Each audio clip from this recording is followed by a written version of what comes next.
Welcome to another episode of Angels, Positivity and Love. Incredible guests the world over with amazing insights. They've often been through their own formative, transformative journey. They're here to help others most of the time. They're New York Times international best-selling authors. One guest was on Super Soul Sunday with Oprah. We had a White House physician to the US president. We've had many other physicians, including today, on the show previously. She's coming back and joining us again today. I'm very excited. But psychiatrists, psychotherapists, healers of all different backgrounds, probably 25 countries represented. We're up to over 300 shows booked, almost to the end of November of 2025. Super excited about that. And a last couple of housekeeping notes. We broke, I think it's 512 channel visits. People can be super shy, and we are getting comments of people smelling the sage or flowers. That's awesome. Keep that up. But put a couple emojis down. That counts as a comment. Or share something from your own life experience when something that a guest said, it resonates with you. That is wonderful. And you're inspiring other listeners, viewers, the audience to do the same. There's a ripple effect. It's love, and that's why this show is all about love, positivity, and angels backwards. Today, I'd like to welcome Dr. Karen Wyat back to the show. She's phenomenal. Karen, thank you so much for coming back on. Oh, you're welcome. It's my pleasure. I've been so excited for weeks to get to talk to you again. Well, we had a really good time the first time. You were episode 110, and that was August 30th of 2024, and you shared some incredible details. I'm going to really encourage people to go back to that episode. You shared an experience with your guardian angel, and it was at the foot of your bed. It's how you ended up knowing for the rest of your life as a child that you wanted to be a doctor. And here you were giving the interview at the end of that career with a broader career now, and sharing so much. And I want to mention that you've been a long-standing physician, doctor on a bunch of fronts. You're an author. You've done a lot of speaking engagements worldwide. You're well-respected. And you've been through many different transformational journeys over time. I don't think it ever stops growth and expansion. Can you share with us one thing in the last 6 months, year, or 2 years that's really come to light and is one of the simplest reminders for us all to walk a smoother path? Hmm. I guess so it's been over this last year. I've been dealing with some of my own health issues and found myself kind of sinking down into despair, like, oh no, why is this happening to me? And getting the message like, you are never damaged, like you are always perfect. It's all fine, just the way it is. And that every single thing that happens is just an opportunity to see more or learn more or be shown more about the world, and even to learn new ways to love and to bring love into me and to express love out to others. Beautiful. Talk to us a little bit about the universe, how you've come to understand how it works. Is love the fabric of the universe? Is love literally all around us and in us right now? I believe that that is what I perceive, and how, that's how it has been shown to me, that love is the stardust, love is the water here on planet Earth, love is the oxygen in the air. Like, love is everything that helps us grow and evolve. And it's the creative force that has spun all of this into existence, the entire universe. And if you can take us through your trajectory, but viewing yourself as a healer, how you've been helping others this whole time. Obviously, you were a physician on a couple different fronts, at least for decades. But can you look back now and describe it in a broader way and how it kept expanding and where you are today? Yeah, well, for me, I had this revelation that love is a healing force when I was in my teens, and I already knew I was meant to be a doctor. I wanted to be a doctor, and so it was aha moment, like, oh, love is actually what heals people. And so I carried that with me all through my training. In fact, even, yes, I'm learning about all the drugs and all the tests we'll do and all the procedures, but it's actually the love behind all of that that's going to make the biggest difference. And so, sure, I need to know the right thing to prescribe to my patients. But if I don't do that with love and I can't bring love into the situation, it will have much less power than what would happen if I bring love. So it was very clear to me that love was the healing energy. That is not an accepted view in Western medicine. And so when I got into medical training, I found a lot of obstacles there. I mean, I just found I had to hide all of that. I couldn't talk to anyone about what I believed in and how I saw things. And what I saw was actually making an impact on patients. And it was clear to me. I could see it every time. I could just see the love that was flowing from me and see that it was making a difference to patients. So fast forward from there, when I was in my 30s and I got into my own medical practice, I had my own clinic and was seeing patients. That's when my father died by suicide, which was such a devastating blow.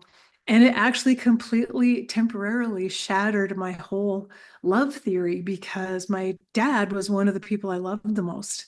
And, I kept questioning myself, like, how is this true? How is this accurate? I love him more than anything, and I didn't save him. I didn't help him. I didn't heal him. I wasn't able to. And so it actually kind of all this belief system I had to be torn down and torn apart because I was using my mind to decide what love could do or couldn't do. And it had to be destroyed. And really, that's what this was all about. I had to start over again from scratch and begin to put it all together again and realize, like, love isn't the opposite of having difficult things happen. Love is all of it. It's all contained within love. And that's when I got this inspiration, kind of heard a voice. That's what I usually hear. I heard a voice that told me to start working in hospice. And so that's when I shifted my career and I started working with people at the end of life, because they were all people who had known crisis and pain and suffering and who had had everything fall apart and were navigating their way on that journey at the end. And it brought all the pieces of myself came together again. And now, though, I had a much more expanded view of what love is and how love heals, even in the midst of all the challenges of this planet Earth that we go through in our lives. I love it. Can you talk about how does paying attention more or slowing down or just being aware of how you're spending your energy play a part in all of this? That for me it's really important, because I think we slip into lower consciousness, we slip into our minds, our ego wounds come up and take over, and we kind of get lost. We can actually just sort of lose touch with our higher consciousness and our higher awareness. And then we end up kind of getting ourselves bogged down in the mundane, lower consciousness, things that don't really matter. It zaps all of our energy. And so for me, it's been a real process of learning how to pull myself back out of that, recognize what's happening and get out of it before I sink too far under and create more problems for myself. That was my problem when I had health issues myself. I got I got sucked down into it for a while, and it took some time to get out of that. I know if I've been running for 42 years since I was 14. I know if I get heavy on thinking, because it always kind of bubbles to the surface in the first mile or two to like get rid of the earthly stress. But if the thought is too heavy, once every 3 or 4 months, I find myself stopping subconsciously in the run. Like my pace will dip and go slower, and then a full stop if it's too serious. And then I'm like, whoa, what am I doing? And I lighten up. So enough about that. Talk to us about compassion. How has your definition, your perception of compassion altered, shifted, expanded over the decades? That was a huge shift too, through this, like my prior vision of what love, including compassion, is, and helping other people and always being there to help other people. My new view after my father's death is that, oh, wait, love doesn't always fix everything necessarily. Love is this big container that we create where we hold people in their suffering, we help them feel safe. But if I'm spending my energy trying to fix someone else, that's because my mind thinks they need to be fixed, but they're on their own journey and they may need to stay where they are for a while. And so my compassion just helps them feel secure and safe and connected while they're going through whatever it is they're going through, because my mind can't figure out, should they be feeling that? And if I'm trying to fix them or change what they're experiencing, I'm just using my own mind to judge their process. And that's not up to me. I'm just there to just open my heart and make sure they feel the connection and they feel the support. Have you found yourself wondering or rejecting the concept of going full healer? So there's a line of people who are with different situations. Some you'll be able to help, some you won't. I mean, through the universe. Have you thought about that? Where do you fall currently on that versus where could you be 2 years from now? Yeah, I've definitely rejected the concept because it sounds grandiose to me in some ways, and I value being humble, and understanding what my place is, and also even not wanting to take credit, like call myself a healer, feeling like whatever comes through me isn't from me, it's not from here, it's just passing through me. I just open up and allow it to come through me. So I have trouble with that word. And also because I feel like other people may not understand it, or they may have certain expectations of what that means. And so definitely there's some obstacles for me there. And I probably do limit myself because of a little fear of going to a place that my ego will get really excited about or attached to. That's a great answer. Okay, let's go down the basic checklist again, even though you've answered this on the episode 110, August 30th of 2024. Do angels exist? Well, I mean, I've seen I've seen at least one, my guardian angel, and I feel this communication, I feel connection, I feel the spiritual energy. And so I think yes, this divine entity, divine power and energy, it totally exists, whether you call it an angel or call it intuition or something else.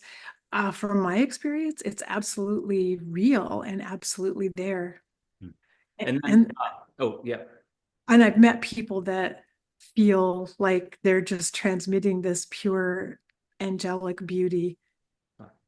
love it. And then also the universe. How big is the universe? Is it truly filled with love? Can we check that box too? Well, it's so vast and infinite. I don't think my mind can even comprehend how big it is.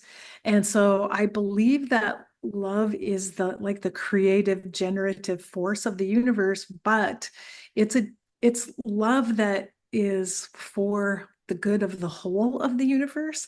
And within my own life, things may happen that my mind might say, that doesn't seem very loving. Why did that happen to me? So we may not even be able to appreciate actually the power of that love, what's being created, what is being spun out from it. And within the context of our own lives, we we may have a hard time recognizing it because it may not feel the same as the romantic love that we're used to, or the love that we try to generate from our own hearts. And then on the human planet Earth front, who have been some inspirational figures, whether they're passed over, transitioned, they're current? It could be from a Watkins 100 list, Hay House, or someone else. It could be a different type of figure altogether. Who do you draw strength from just knowing they've been here at one point helping people out? One person for sure is Ram Dass, because I got to see him speak, and his presence and aura was really powerful, but also his humility in the midst of being someone very, very famous. That really touched me. I read the writings of Paramahansa Yogananda, and that really spoke to me as well. I felt a really powerful inspiration in reading his work. Medically, I always related to Mother Teresa as someone who was giving, who was caring for people, and especially being involved in hospice.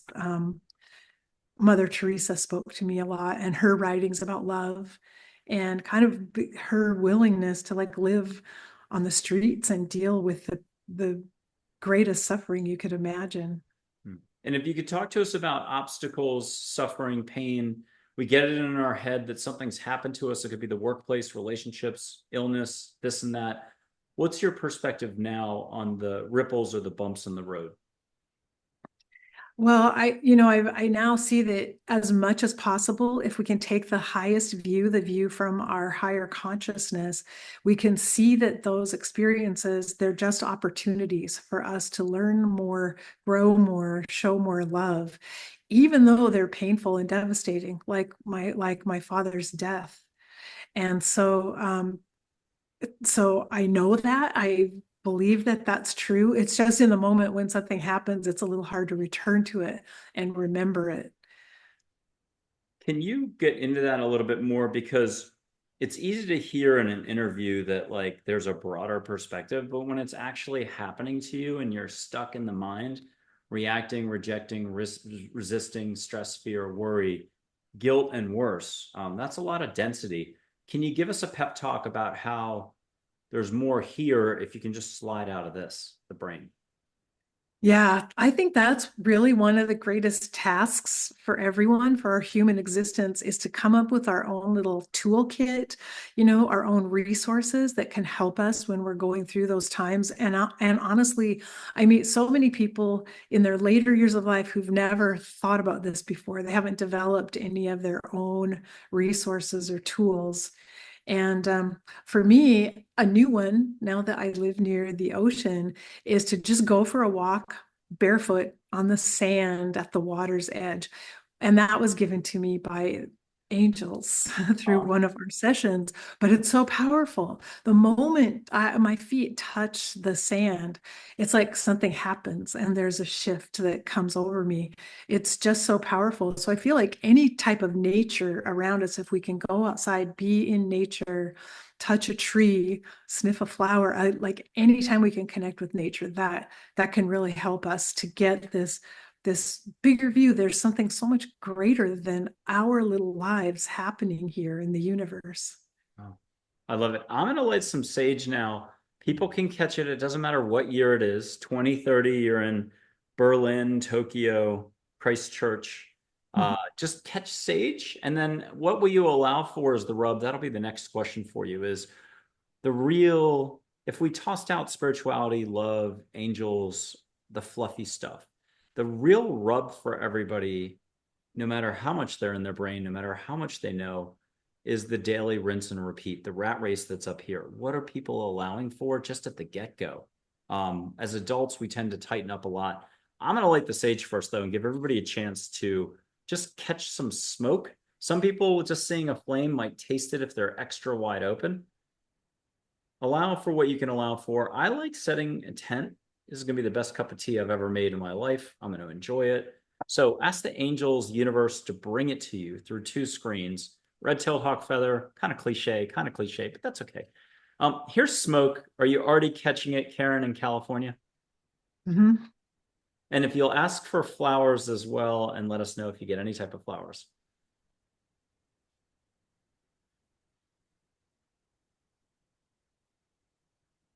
Yeah, I smell jasmine. It's always jasmine, it seems. I didn't do it. We're blaming angels today. Don't blame Canada. We got to be polite to the other countries. Okay. Now, the question is, what are you allowing for? Because most of us, whether we knew it or not, no matter how successful we are, because achievement can be just like failure. We get hung up on it or in roles, or I'm a CEO, or I'm a mom or a dad, or this, or I'm the caregiver.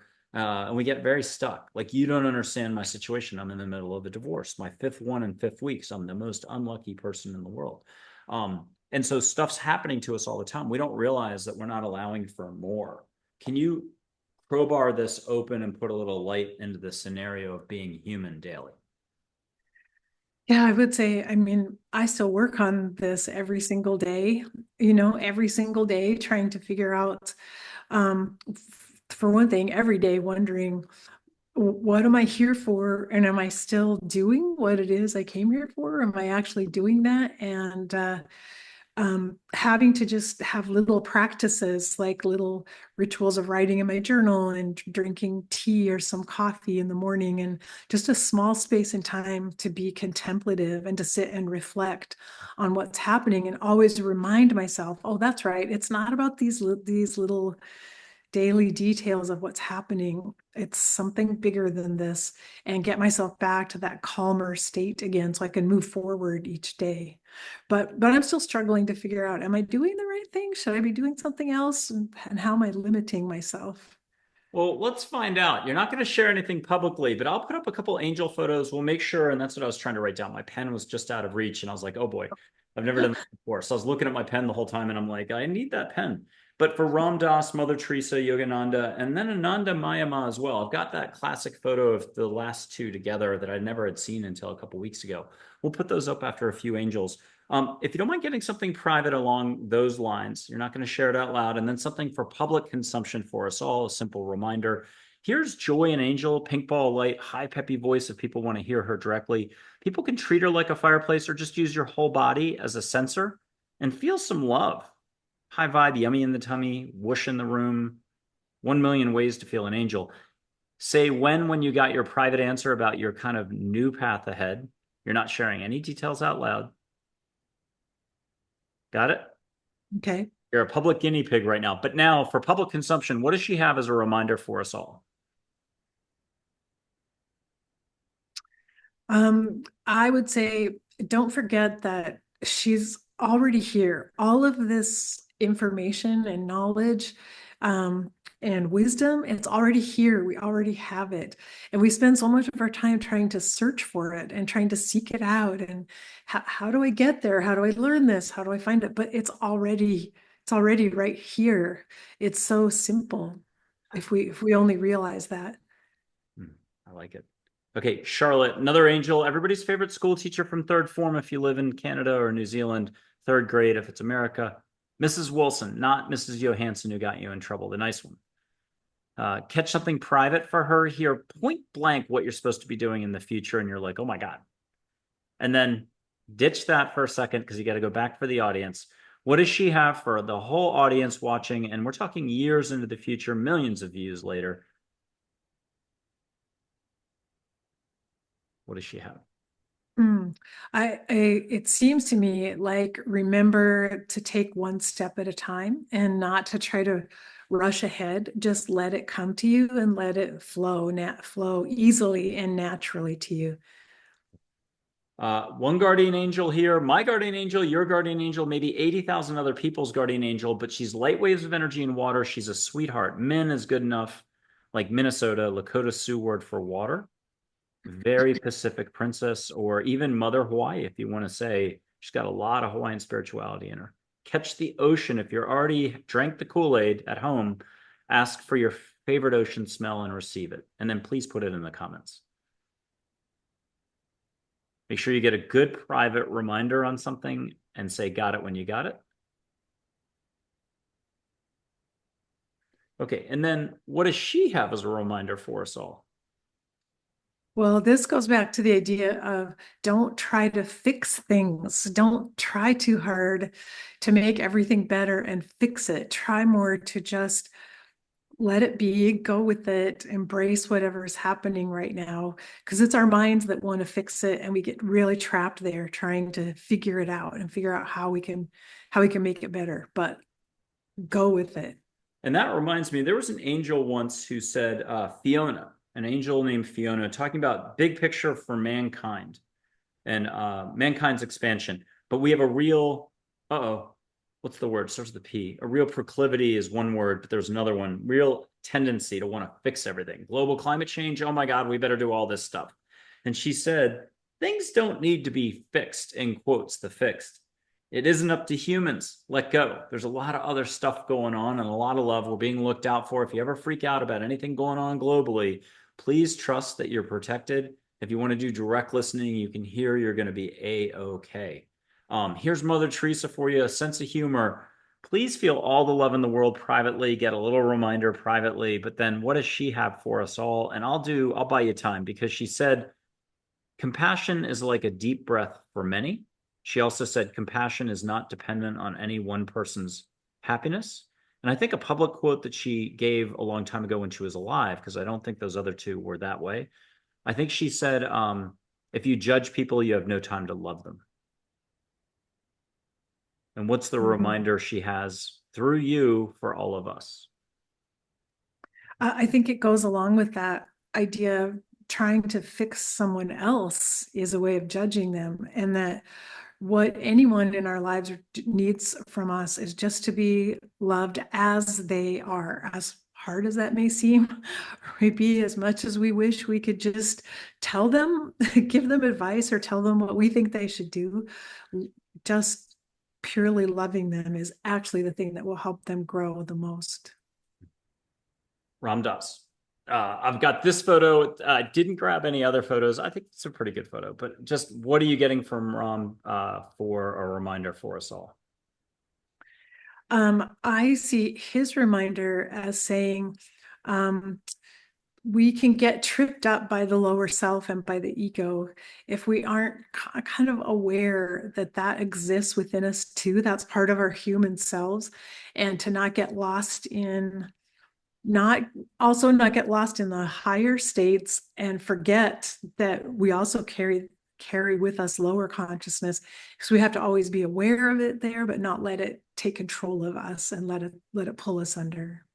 I love it. Now you get a choice. Do you want Sri Shirdi Sai Baba colorized photo, the one from 100 plus years ago in India? I mean, you're not picking, you're not only getting one. You can do the next one after this.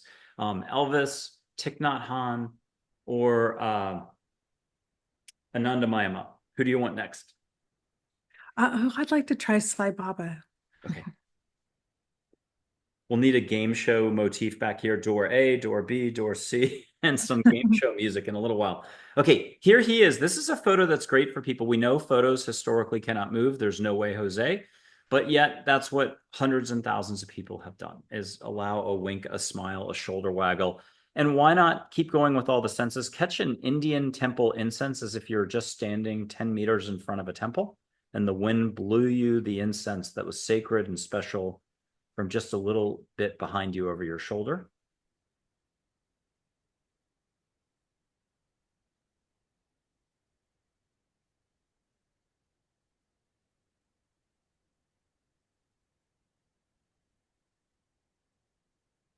Got it, got it, got it. Yeah. What did he have to share?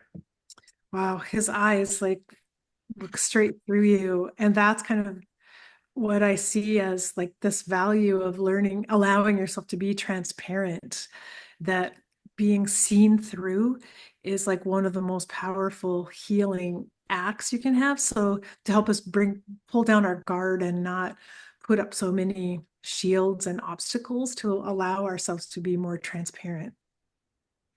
I was taping a guest yesterday and their ring went up and I saw the greatest flash I've ever seen. And I had forgotten it until this moment, because I'm like, I got to go back, isolate that piece of the video and recapture that flash, because then I saw a flash over here by the lamp when you were in the middle of like listening to Sai Baba. And I wrote it down now. So we'll see if I can find that. We've had angels fly by and everything else. So the brain fixes on it. Oh, beautiful from Sai Baba. Thank you for doing that. Okay. Anandamayi Ma, a sweetie, super soft and gentle reminder. And she's got a really big reminder for us all.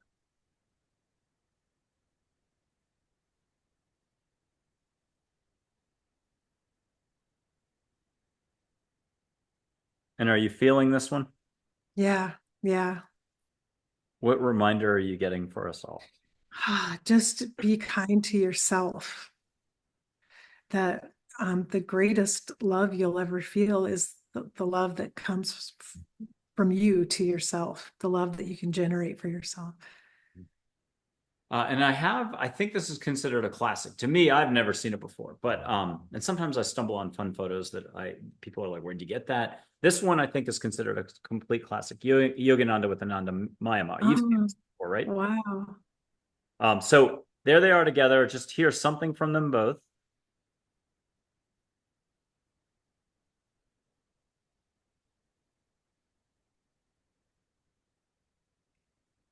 Yeah, it almost feels like laughter and like they're saying, don't take it all too seriously. And Stay with light. Yeah, with that, can I think it's a permanent assignment here to do expansion and growth. I mean, you do the best you can up here to forget about that for decades at a time, and then a life crisis comes up, and you're like, oh yeah, I'm supposed to be living. Whoops. Talk to us just about how you're walking a little bit of a smoother path now, and you're looking forward to even more fun, but along the lines of what you were just feeling from them. If you don't mind mixing it all together here. Yeah, that's actually a really big thing for me because I've spent my life being a really hard worker and really devoted to work and kind of even shoving aside like pleasure and enjoyment of things and choosing to just keep working hard instead, probably inherited from my parents, But so that's now I'm trying to incorporate little things that are pleasant and pleasurable without any big expectations, like go down on the sand. You've said it a few times, drink a cup of tea. And really, really savor and enjoy the little moments because that's where I think the greatest pleasure and joy comes from. Mm. Well, why don't we do? I'm comfortable doing this, and I'm just going to put my hand up. You can feel with your whole body. You can put your hand up. It's your choice to have a connection. Only love and above, not my bill paying side. Same thing for you, your happy heart side. But if you want to connect, just let me know when you feel the vibration, either with your whole body or you can put your hand up. It's either way. I'm going to whoosh you with this hand, but the combination of wet sand on your feet with tea, so that that extra je ne sais quoi, that extra little spark in life from just the littlest thing. Are you ready for a little extra? But it's going to be angels, so it's not my whooshing. It's like the healer thing. It's really angels. We're blaming angels. Don't blame Canada. Here comes catch combination of ocean and tea somehow. It's not going to make sense to me, but you're going to explain how it made sense to you. Feel that vibe go up your back, up your stomach, up everywhere. What'd you get from angels just now? It's like this clarity and this extra light being shown on everything, sparkles of light that uh, just helps me realize like to stop clinging to the things that I keep thinking I have to do or have to get done or ways I have to be. Here, we'll put these down. And so talk to us about how that is so important because we know what we know. I've never met anybody, and Anandamayi Ma said it. Everyone's right. I know that everyone going around, my Wall Street job, you were paid to be right. Although they did have something cool on Wall Street. Some older, wiser like leaders were like, it's okay to say, I don't know. It was actually very powerful. And then you'd learn what you didn't know, like as fast as you could. So that was almost better to say, I don't know. But everywhere else we go around, I mean, I've never met anybody who's going out the door or a roommate from college. No one says I'm going to be wrong all day long, let alone for the whole week. I'm going to go waste my energy for a whole month or decade at a time.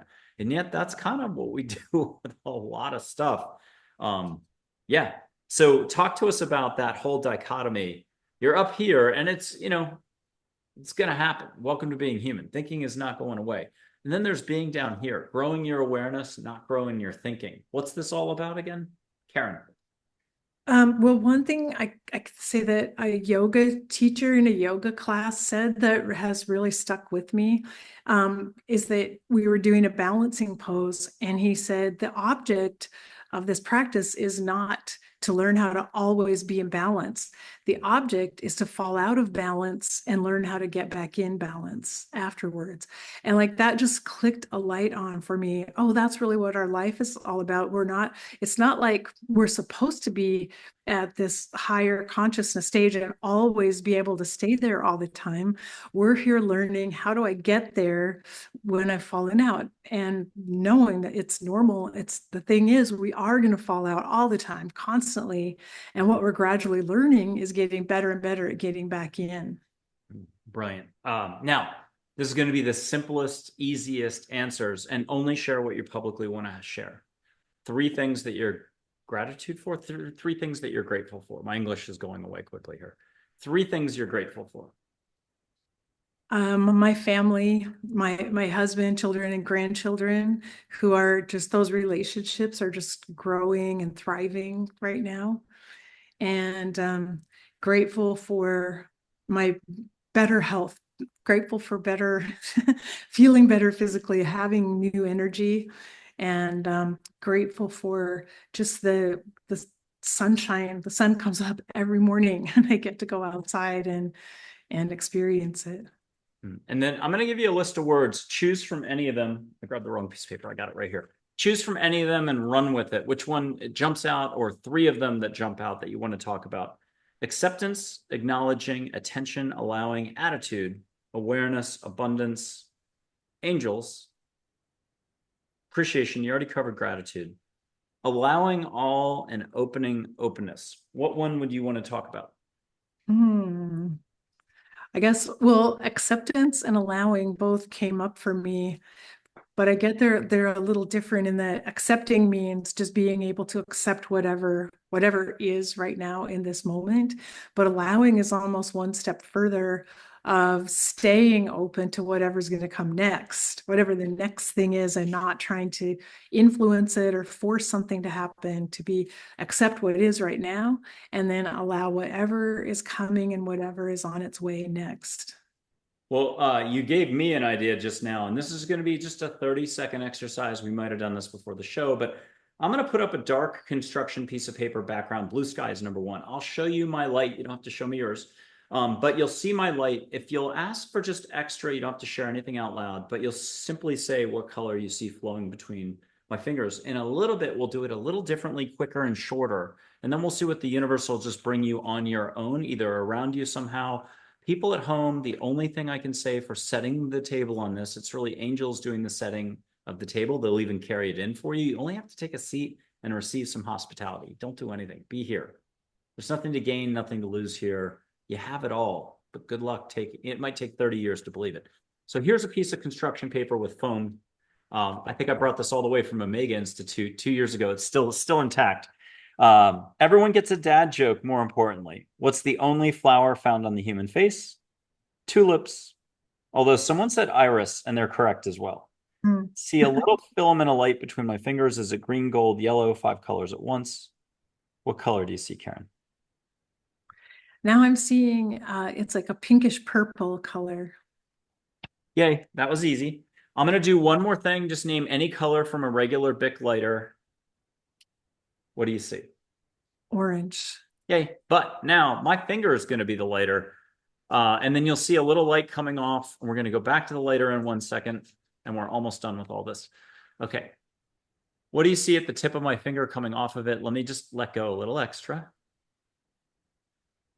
See any color coming off the tip of my finger as if it's a Bic lighter? Do you see anything right there?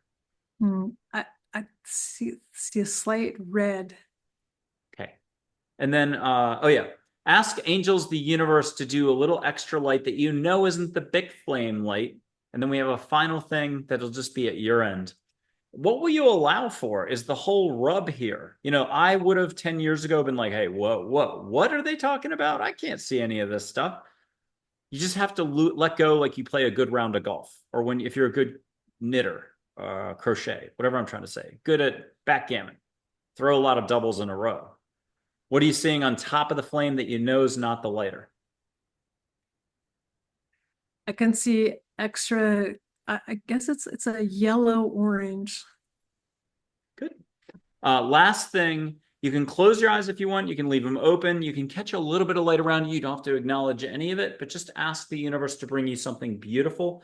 People at home, take 3 deep breaths. If you're worried about any of this, exhale like a whale. Take a moment. I don't think we've ever done a full stop on the show. We're doing a full stop. 10 seconds, just full stop. You still might hear my voice. But ask for something unusual that's sparkly, childhood-like, innocence, fun, awareness. There's a million words. It all points to love, heart. And I think we all forget we have a big heart.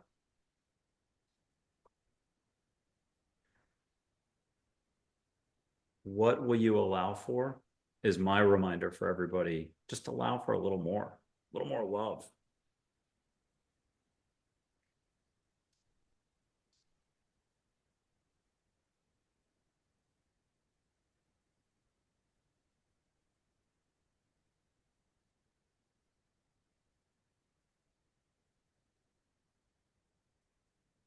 and then come back when you're ready. Is there something you can share with us? Just, what do you call it? Shorten it or filter it for us so that you're not sharing too much personal. What did you get generically speaking? Allowing, let me try to say it succinctly, I guess, allowing time to organize itself instead of trying to manage time and control time, but allowing time to just unfold, because there will always be enough time, and it's only my mind that thinks time is limited and time is short, and just letting time flow on its own. No one has ever said anything like that. We've got 200 plus episodes taped, another 80 to go in 2024. No one has said anything like that. I love it. That is a nugget. I'm going to read the simplest reminder for us all how compassion, kindness goes a long way. And this is a quote from an angel. Take it with a grain of salt. But I like this quote. I've read it a lot, at least 25 times on the show. Sometimes the person next to you or a stranger just needs validation via love and compassion. A smile changes any moment. So too does laughter or a few kind words. Be compassionate to all. Do it. What's your reaction to that? How does that fit into your philosophy going forward? I love it so much. And, every day when I do walks down by the beach, I set an intention that, like, I want to greet people. I want to say hello or good morning or smile or notice them or look at them. But what's been happening lately is every person I encounter is already looking at me and already saying good morning or hello to me before I say it. And that blew me away, because I suddenly realized, like, wow, it's like having the intention means they're responding to the energy that's there. And I didn't even initiate it. And I would argue too that your energy field is so far out. There's subconsciously reacting that way. So here's two angels. Hear the lowdown on that. You don't have to share it out loud unless there's a quick way to say, yeah, that's basically what's going on. You're reaching them much further down the beach before they even know what hit them. Yes. Yeah, I didn't realize that. It just kind of surprised me. But And people want to go high vibe more in a village setting, a small town or whatever. You do it enough. You may see a gentleman race or rush from across the street. Hopefully he doesn't get hit by a car or trip, fall in England. Briefcase goes flying, yells sorry to everybody, picks it up and still makes it to the door to hold the door open for you to enter the shop. And I swear that happens as well. So what will you allow for a happy high vibe all around you? Karen, can you leave us with 3 or 4 reminders for us all for a smoother path again, simpler living? I think we all have it here, but if you've ever noticed 1 million different case studies of 1 million humans around you, including ourselves, it's super complex and dense, and whoa, it's a lot of gambling going on in the casino. What's your reminder again to just like let the foot off the accelerator, pump the brakes a little? How do we get out of thinking? I think the one thing I would recommend is to get a little habit of, like, 5 minutes first thing in the morning of just quiet time, a few deep breaths, and reflect, and remember, oh, it's my higher self. Like, I want to be in my higher self today, for today. And that's my goal. That's what I aspire to, even not being attached to it, knowing that probably won't happen. Lots of things will interfere with it, but setting that intention first thing in the morning, and then trying to practice as much as possible, recognizing when you fall out of it, and even developing little reminders or little practices. And you're great about having us get those tips, like what is it? We'll see a sparkle somewhere, we'll see something will just remind us, get back into your higher self. And then of course we'll fall out again and we'll say or do something that feels bad and feels harmful to someone else, but we have to keep just going back and getting back into our higher selves and doing the best we can. Lovely. Dr. Karen Wyat, thank you for being on Angels, Positivity, and Love. I hope to have you back many times in the future. It's always fun or a treat to have you on the show. Thank you. I enjoy it so much.